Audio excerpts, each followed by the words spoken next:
શીખવાની આનંદ કરવાનો, પણ અવાજ કરવાનો નથી. એટલે આનંદ કરજો, દાંત કાઢજો, મજા આવે અહીંયા તાલીઓ પાડજો, પણ બીજો વધારાનો અવાજ કે ડિસ્ટર્બ થાય એવું ન કરતા, કારણ કે આપણી પાસે માઇક કે એવું નથી એટલે તમને કદાચ સંભળાય નહીં, અને નહીં સંભળાય તો પછી મજા નહીં આવે. બરાબર?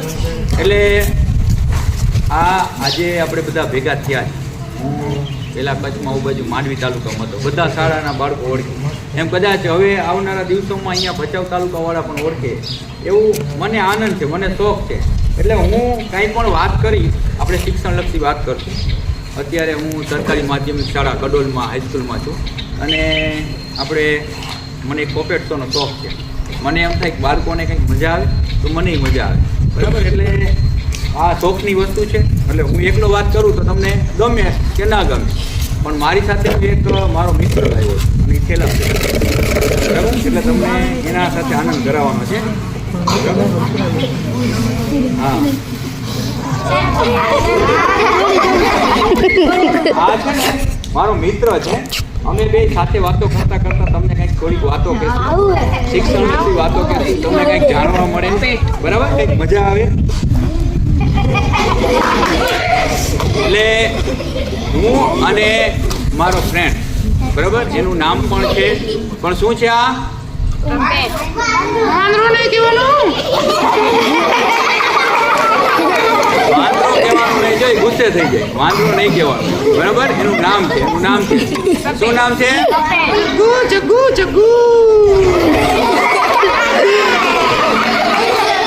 જગ્ગુ નામ છે.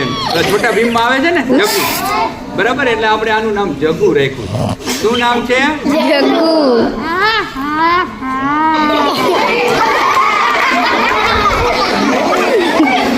એટલે જગ્ગુ અને બરાબર જોશી સર વિથ જગ્ગુ, અમે કંઈક એવી શિક્ષણલક્ષી વાતો કરીએ, આરોગ્યની વાતો કરીએ, એટલે તમને પણ મજા આવે અને કંઈક શીખવા મળે. તમે ભૂલો નહીં. બરાબર? નાની નાની બાબતો છે એ ધ્યાન રાખવાની. બરાબર? પહેલી નાની બાબત છે એ ધ્યાન રાખવાની. શું ધ્યાન રાખવાની? પાણીપુરી ખાવાની. એટલે પાણીપુરી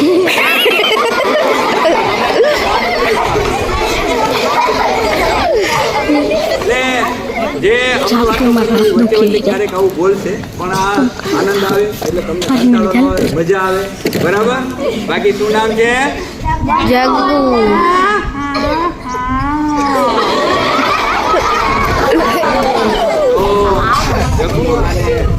એટલે કે જોશી સર કદાચ મને ભૂલી જશો, મારું નામ ભૂલી જશો, પણ આને નહીં ભૂલે. બરાબર? કોને ઓળખો છો તમે? જગ્ગુ. મને ઓળખે.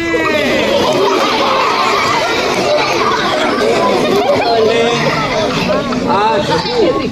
બરાબર? એટલે તો આપણે જમવાનું શું હોય, શું જમવું જોઈએ? Manchurian pizza. એટલે મંચુરિયન પીઝા ખરેખર આપણો ભારતીય ખોરાક છે ને, એ આપણો રોટલી, શાક, દાળ, ભાત, કઠોળ, બરાબર, શાકભાજી, એનાથી આપણને પોષણ તત્વો મળે. બરાબર? એટલે શું જમવું જોઈએ? મંચુરિયન. એટલે મંચુરિયન. ખરેખર આપણે પૌષ્ટિક આહાર લેવો જોઈએ, આપણા શરીર માટે બહુ જરૂરી છે. બરાબર? મોટા ભાગના રોગો થવાનું કારણ શું છે? આપણું પેટ. એટલે કે પેટની અંદર જો આપણે વાસી ખોરાક નાખીએ, કાંઈ વચ્ચે એવા પડીકા ખાઈએ, તો આપણે શું થાય? બીમાર પડીએ. બરાબર? બીમાર પડીએ એટલે શું થાય? બીમાર પડીએ એટલે મજા ના આવે. બીમાર પડીએ એટલે શું થાય? આપણું શરીર કેવું થઈ જાય? હા. પછી આપણે સૂતા હોય પછી ક્યાં જવું પડે?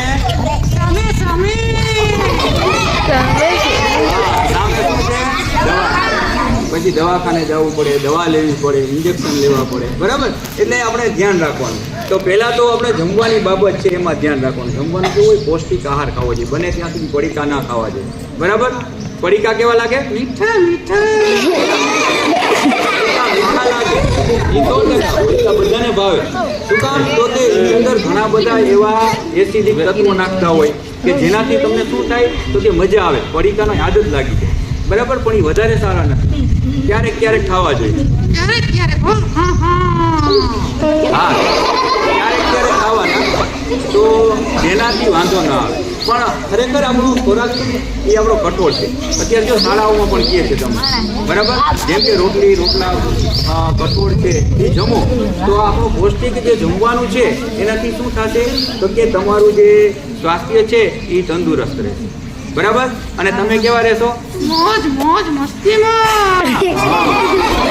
મોજ મોજ મસ્તીમાં, બરાબર. આપણું શરીર જ જો નબળું હોય, આપણે તાવ આવતો હોય, માથું દુખતું હોય, ચક્કર આવતા હોય તો આપણે ભણી શકીએ નહીં, બરાબર. બાકી ભણવું બધાને ગમે છે ને? ના ના એટલે ના નહીં, હા ભણવું અત્યારે નથી ગમતું ભલે, પણ ખરેખર ભણવું જોઈએ. તેના માટે રખડવા માટે. એટલે ખરેખર ભણવું શેના માટે જોઈએ તો કે જીવનમાં આપણે ભણવું ખૂબ જરૂરી છે. ભણતર હશે ને તો ક્યાંક ભણતર એ શું છે? ત્રીજી આંખ. ત્રીજી આંખ.